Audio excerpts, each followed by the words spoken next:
ከሞሮኮና ኔዘርላንድ ጨዋታ በኋላ ምንድነው የተፈጠረው? ለምንድነው የኔዘርላንዱ ተከላካይ ፍሬንክ ጆንግ ለምንድነው አሰልጣኙ እንደዚህ የተቸ የሚገኘው? በሌላ በኩል በዩናይትድ ቤት አሪፍ እንቅስቃሴ ያደረገ ከሚገኘው ኮቢ ማይኖ እስካሁን ግን በክሮኤሺያ ብሔራዊ ቡድን አንድም ጨዋታ መሰለፍ አልቻለም። ቶማስ ቱዌል ምንድነው ያሉት? በሌላ በኩል የኤርገን ክሎፕ በጀርመን ብሔራዊ ቡድን ለማሰልጠን ጥሪ ቀረበላቸው። በሌላ በኩል ሚካኤል ኦሊሴ እንዲሁም ከዓለም ዋንጫ ጋር የተያያዙ መረጃዎችን አካተናል። እስካሁን መጨረሻ አብራችሁን እንድትቆዩ እንጋብዛችኋለን። መልካም ጊዜ ይሁንላችሁ። የዌስትሃም ዩናይትዱን ተጫዋች ወደ ቶተንሃም ለማቅናት ሙሉ በሙሉ አጠናቋል ተብለዋል። የዌስትሃም የተጫወቱ ከሚገኙ ተጫዋቾች ማተስ ፈርናንዴዝ ወደ ቶተንሃም ሊያቀና ነው ተባለ። ዌስትሃም ዩናይትድ ከዚህ ተጫዋች የሚፈልገው 185 ሚሊዮን ሲሆን እንግዲህ ቶተንሃም ይሄን 85 ሚሊዮን ካፍሎ እንግዲህ ተጫዋቹ በአሁኑ የሚገኝበት ሁኔታ ሕክምና ምርመራ እንዲያደርግ እየተፈቀደለታል። ቢሆንም ግን ቶተንሃም እንግዲህ ይሄንን ዝውውር ከፈጸመ በኋላ እንግዲህ የማቴዎስ ፈርናንዴዝ እንግዲህ የክለቡን ሪከርድ ይዛል ተብሎ ይጠበቃል። ምክንያቱ ደግሞ የማቴዎስ ፈርናንዴዝ እንግዲህ ወደ ቶተንሃም ካቀና ቶተንሃም 185 ሚሊዮን ከፈለ። ከዚህ በላይ እንግዲህ የቶተንሃም ከዚህ በላይ በዋጋ ያስፈርመው ስለማያውቅ እንግዲህ ወደ ቶተንሃም ከመጣ በኋላ የክለቡን ሪከርድ ይዛል ተብሎ ይጠበቃል ማለት ነው። የማንቸስተር ዩናይትድ ተጫዋች ለምንድነው እስካሁን በክሮኤሺያ ብሔራዊ ቡድን ለምንድነው እስካሁን የመሰለፍ እድል ያላገኘው? በክሮኤሺያ ብሔራዊ ቡድን እየተጫወቱ ከሚገኙ ተጫዋቾች መካከል ብሔራዊ ቡድኑ እንግዲህ ከዛ እየተጫወቱ ከሚገኙ ተጫዋቾች መካከል አንዱ ሲሆን እስካሁንም አንድም ጨዋታ የመሰለፍ እድል አላገኘም። ክሮኤሺያ ከጋና ጋር ያደረገችው ጨዋታ ምንም የመሰለፍ እድል አላገኘም። እንዲሁም ከፓናማ ጋር አንድም ያደረገው ጨዋታ አንድም ጨዋታ እንግዲህ ደቂቃ ገብቶ መጫወት አልቻለም። ቶማስ ቱዌል ለምንድነው ይሄንን ተጫዋች መጠቀም ያልፈለጉት? ብዙዎቹን እያነጋገረ ከሚገኙ ተጫዋቾች መካከል አንዱ ነው። ኮቢ ማይኖ በዩናይትድ ቤት አሪፍ እንቅስቃሴ ያደረጉ ከሚገኙ ተጫዋቾች መካከል አንዱም ሲሆን ባለፈው እንግዲህ በዩናይትድ ቤት አሪፍ እንቅስቃሴ ያደረጉ ከሚገኙ ተጫዋቾች ሲሆን ውሉም እንግዲህ በዩናይትድ ቤት እንዳራዘመ የምናስታውስ ሲሆን ኮቢ ማይኖም እንግዲህ ቶማስ ቱዌል ይህን ተጫዋች መጠቀም አልፈለጉትም። ምክንያቱ ደግሞ አሁን ወደ ጥሎ ማለፍ እንደገቡ ታውቋል ማለት ነው። ዛሬም እንግዲህ ይጫወታሉ። ክሮኤሺያ ከኮንጎ ሪፐብሊክ ከኮንጎ ጋር የሚጫወት ጨዋታ ይጠበቃል ማለት ነው።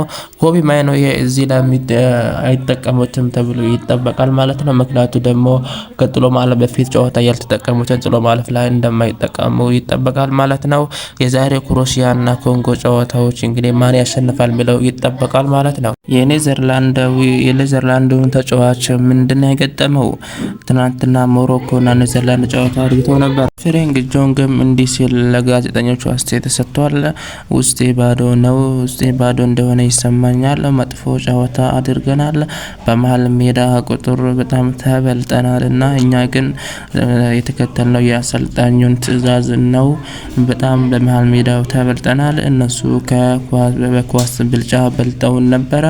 ነገር ግን እኛ የአሰልጣኙን ትዕዛዝ ብቻ ነው የተከተልነው። መጥፎ ጨዋታ እንዳደረገን እርግጠኛ ነኝ። ጥሩ ጨዋታ አልተጫወትንም ሲል ተናግሯል ማለት ነው። ይህም ተጫዋች እንግዲህ ትናንትና ሞሮኮና ኔዘርላንድ ባደረጉት ጨዋታ ኔዘርላንድ መሸነፋ የሚታወስ ሲሆን እንግዲህ 100% እንግዲህ ሞሮኮ የኳስ ብልጫ እንደነበራት የምናስታውስ ነው። ትናንትና ሞሮኮ ኔዘርላንድ በመለያ ምት ባሸነፈችበት ጨዋታ ይህን አስተያየት ሰጥቷል ማለት ነው። እንግዲህ የተጫዋች አሰልጣኙን በጣም እየተቸ ከሚገኙ ተጫዋቾች መካከል አንዱ ሲሆንም እንግዲህ የተጫዋቹም እንግዲህ አሰልጣኙን ትዕዛዝን የተከተልነው በመሀል ሜዳ እንደተበለጠን በዛ ነው የተሸነፍነው ሲልም ተናግሯል ማለት ነው።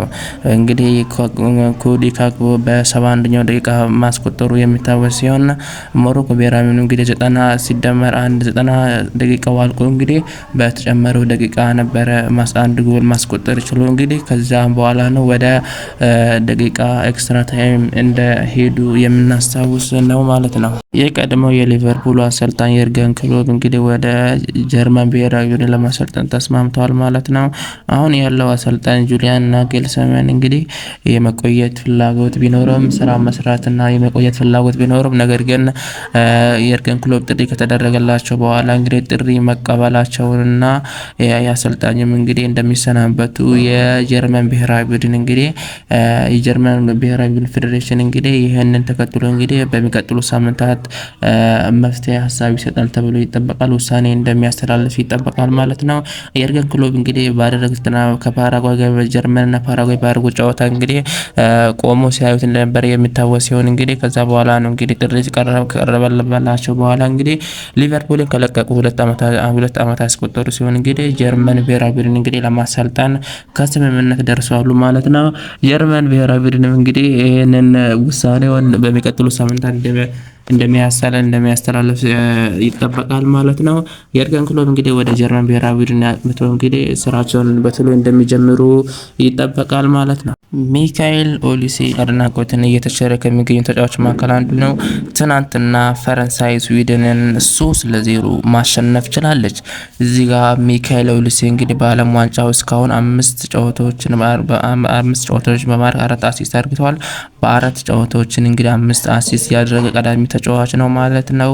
በውድድሩ እንግዲህ ከተሳተፈባቸው 4 ጨዋታዎችን 5 አሲስት ማድረግ የቻለ ቀዳሚው ተጫዋች ነው ማለት ነው። ሚካኤል ኦሊሴ በፈረንሳይ ብሔራዊ ቡድን በጣም ከፍተኛ አገልግሎት እየሰጠ ከሚገኙ ተጫዋች መካከል አንዱ ሲሆን እንግዲህ በከፍተኛ እንግዲህ አድናቆት እየተቸረ ከሚገኙ ተጫዋች መካከል አንዱ ነው። ትናንትና ፈረንሳይ ከስዊድን ያደረጉት ጨዋታዎችን ትንሽ እንመልከተው። ትናንትና ፈረንሳይና ስዊድን በተጫወቱበት ሰዓት እንግዲህ ፈረንሳይ በኳስ ብልጫ ወስዳ እንደሆነ ይታወሳል። ከሱም ባለፈ እንግዲህ ፈረንሳይ እንግዲህ ሚኬል ኤምባፔ 2 ግቦችን ማስቆጠር ችሏል። እንዲሁም በስዊድን ብሔራዊ ቡድን እንግዲህ ምንም ጎል ማስቆጠር አልቻሉም ማለት ነው። ፈረንሳይ እንግዲህ 3 ግቦችን አስቆጥሯል። ከ3ቱም እንግዲህ 2 ጎሎችን ኤምባፔ ማስቆጠር ችሏል። እንግዲህ ኤምባፔ የፈረንሳይ ብሔራዊ ቡድን አሰልጣኝ እንግዲህ በቅደም እናቱ እንደሞተች የምናስታውስ ወላጅ እናቱ እንደሞተች የምናስታውስ ሲሆን እንግዲህ ፈረንሳይም እንግዲህ ኤምባፔ ያን ጎል ሲያስቆጥር እንግዲህ ወደዛ ሮጦ እንግዲህ አሰልጣኙን በማቀፍ እንግዲህ ሀዘኑን እንግዲህ ለማጽናናት ነው ሲል ተናግሯል ማለት ነው። ፈረንሳይ ከስዊድን እንግዲህ በጣም ፈረንሳይ እንግዲህ ከፍተኛ የሆነ ክለብና ለዋንጫው ቀጥተኛ ተሳትፎ ያሉት ብሔራዊ ቡድኖች መካከል አንዱ ነው።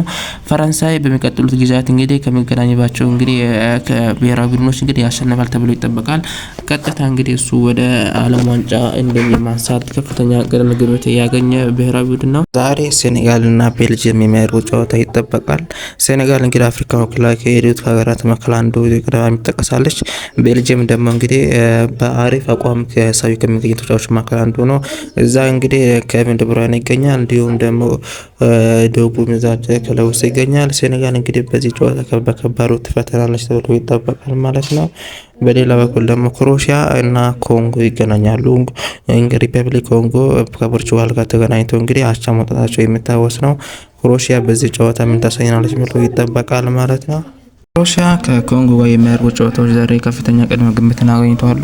ኮንጎ እንግዲህ ከዚህ በፊት ፖርቹጋል ብሔራዊ ቡድን ተጋጥሞ እንግዲህ በደንብ እንደፈተነች የምናስታውስ ሲሆን አሁንም እንግዲህ ክሮኤሺያ እንግዲህ ይህንን ብሔራዊ ቡድን ታሸንፍ ይሁን የሚለው ይጠበቃል ማለት ነው። ክሮኤሺያ በዚህ ብሔራዊ ቡድን እንግዲህ በደንብ ትፈተናለች ተብሎ ይጠበቃል ማለት ነው። ቶማስ ቱሄል እንግዲህ በዚህ ጨዋታ ምን ያሳየናል ተብሎ ይጠበቃል።